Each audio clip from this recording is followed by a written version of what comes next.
एक जंगल में दो बंदरों का बड़ा झुंड था। उस जंगल में खाने पीने की कोई कमी नहीं थी, इसलिए सारे बंदर बहुत आराम और संतुष्ट होकर रहते थे। एक दिन एक वैज्ञानिक अपनी बेटी के साथ उसी जंगल में शोध करने के लिए आया।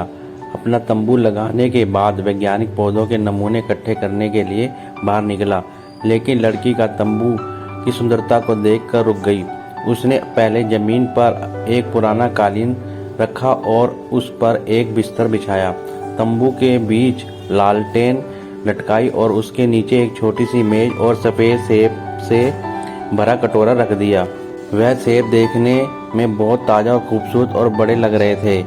सारे बंदर लालच में उस कृत्रिम सेब को पेड़ पर बैठे देख रहे थे।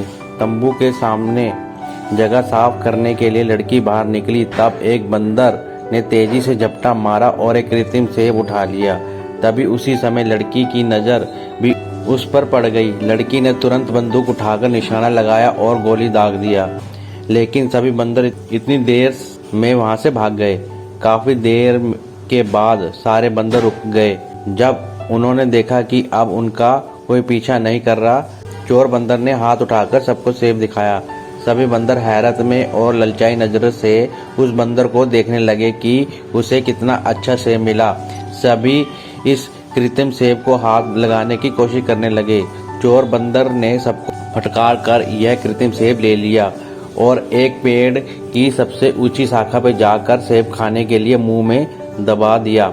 कृत्रिम सेब बेहद कड़े प्लास्टिक से बना था। बंदर के दांतों में चबाने से दर्द हो गया। बंदर ने 2-3 बार और कोशिश की, लेकिन हर बार दर्द होने लगा। उस दिन चोर बंदर ने पेड़ की उसी शाखा पर भूखा रहकर गुजारा। अगले दिन वह पेड़ से नीचे आया। सभी बंदरों ने उसे सम्मान से देखा, क्योंकि उसके हाथ में वो कृत्रिम सेब मौजूद था। दूसरे बंदरों से मिलने वाला सम्मान वो देखकर चोर बंदर ने सेब पर पकड़ मजबूत बना ली। अब दूसरे बंदर फलों की तलाश में निकले और एक पेड़ से दूसरे पेड़ पर फुदक कर फल तोड़ तोड़ कर खाने लगे। चोर बंदर के हाथ एक कृत्रिम सेब था, इसलिए वो पेड़ पर नहीं चढ़ सका। वो सेब को हाथ से नहीं छोड़ना चाहता था, इसलिए वह दिन भर भूखा प्यासा रहा और यही सिलसिला आगे कुछ दिन तक चलता रहा। हालांकि दूसरे बंदर उसके साथ में कृत्रिम सेब देखकर उसका सम्मान करते, लेकिन उसे खाने के लिए कुछ भी नहीं देते। चोर बंदर भूख से इतना निठाल हो गया था कि अब उसे अपना आखिरी वक्त नजर आने लगा। उसने एक बार फिर उस सेब को खाने की कोशिश की, लेकिन इस बार नतीजा अलग नहीं था। उसके दांत एक बार फिर से दर्द कर रहे थे। चोर बंदर की आंखों के सामने पेड़ों से लटका हुआ फल दिखाई दे रहा था, लेकिन इतनी हिम्मत नहीं थी कि वह इन पेड़ों पर चढ़ सके। धीरे धीरे उसकी आंखें हमेशा के लिए बंद हो गई, जैसे कि उसकी जान निकली। कृत्रिम सेब पर पकड़ ढीली होने से वो उसके हाथ से बाहर लुढ़क गया। शाम को बाकी बंदर मरे हुए बंदर के पास आए और कुछ आंसू बहाए और उसके शरीर को पत्तों से ढक दिया।